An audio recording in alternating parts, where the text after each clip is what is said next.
Leon Oblak je kot univerzitetni predavatelj, redni profesor, habilitiran za področje politika in ekonomika upravljanja z naravnimi viri. Od leta 2006 je predstojnik katedre za menedžment in ekonomiko lesnih podjetij na oddelku za lesarstvo Biotehniške fakultete Univerze v Ljubljani. Njegova znanstvena in strokovna bibliografija obsega več kot 400 enot. Ob impresivni akademski karieri pa si je v prelomu tisočletja zaželel, da bi nekoč nekdo posnel skladbo z njegovim besedilom. Velika ljubezen do glasbe in do poezije. In pa pravzaprav sem želel preveriti, a si samo domišljam, da sem nadarjen za pisanje besedil ali pa imam v resnici ta talent, ki bi ga bilo vredno oplemenititi.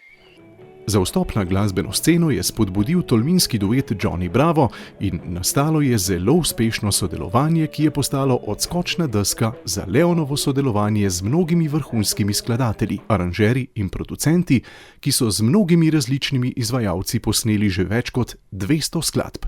Ponavadi dobim skladbo, na katero želijo, da napišem besedilo. Zdaj, če izvajalca še ne poznam, ga ponavadi povabim na čaj.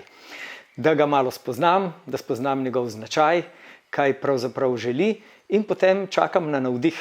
Zdaj na srečo s tem nikoli nimam težav, tako da navdih pride ponavadi zelo hitro in je tudi tekst hitro napisan.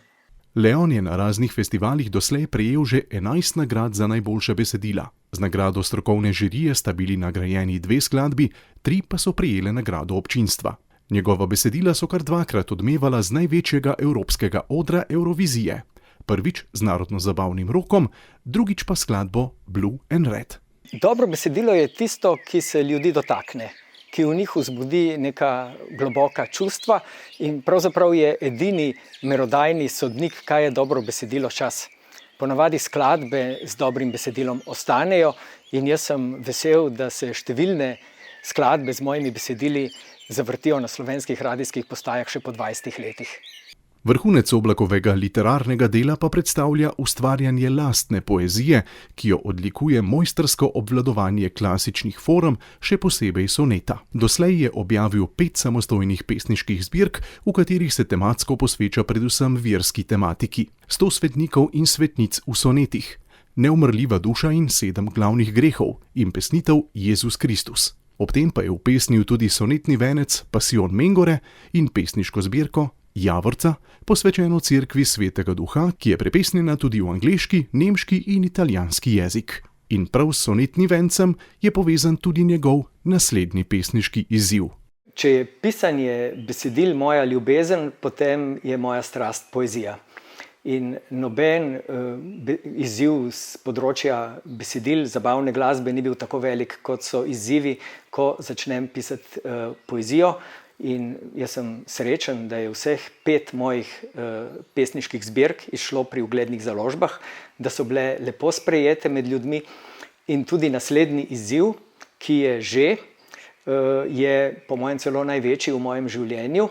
Približno 1 leto ustvarjam nov projekt in verjamem, da bo v 2 letih tudi končan. Tako da to je trenutno in tudi nasploh moj največji izziv do zdaj. Kljub vsem uspehom, kopici nagrad in literarnih dosežkov, pa Leon ostaja skromen človek ter zaprisežen in ponosen Tminc na začasnem delu v Ljubljani. In mu je Tolmin pravi dom. To se kaže tudi v tem, da je napisal himne za številna tolminska društva, tabornike, malonogometni klub Herbi, nogometni klub Tolmin in nenazadnje za tminsko pustno muziko. Pa so najlepše pesmi že napisane? Na srečo glasba ni šport, kjer bi se rezultati merili s centimetri ali pa s sekundami. Tako da tisti, ki ustvarjamo, še zmeraj upamo in verjamemo, da lahko napišemo pesem, ki bo nekomu najlepša, najboljša in to je tudi tisto, kar mene motivira pri nadaljnjem ustvarjanju. Za dolgoletno vrhunsko pesniško ustvarjalnost in pomemben prispevek k kvaliteti besedil v slovenski glasbi si Leon Oblak nedvomno zasluži plaketo občine Tolmin.